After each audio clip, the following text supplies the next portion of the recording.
Natapos na ng House Prosecution Team ang yugto ng presentasyon kung paanong nai-release at napa-encash ang 612.5 million pesos na confidential funds ni Vice President Sara Duterte. Sa pulong baditaan, sinabi ni House Lead Prosecutor Jervin Huistro na sa susunod na linggo, pag-uusapan na kung paanong na-audit ang paggastos ng confidential funds ng OVP at Department of Education.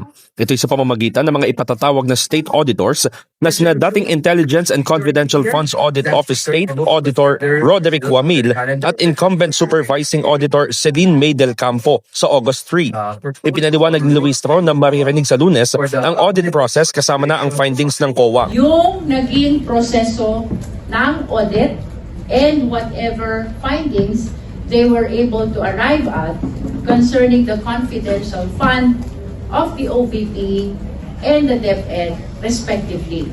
No? So in other words, ang maririnig natin next hearing, that is August 3 and 4, will be the audit process, including the findings, and perhaps itong mga nababanggit na din during the proceeding of the Justice Committee, the notices of disallowance and even the decision of COA which sustained the notice of disallowance. Binigyang diin din ng lead prosecutor na maaari pa ring mag-adjust ng line-up ng witnesses ang prosecution panel. Sinadyaan niya ang pagkakasunod-sunod dahil nais muna nilang ipakita kung paano gumalaw ang pera bago ipresenta ang audit para masuri kung paano ginastos. It is not fixed.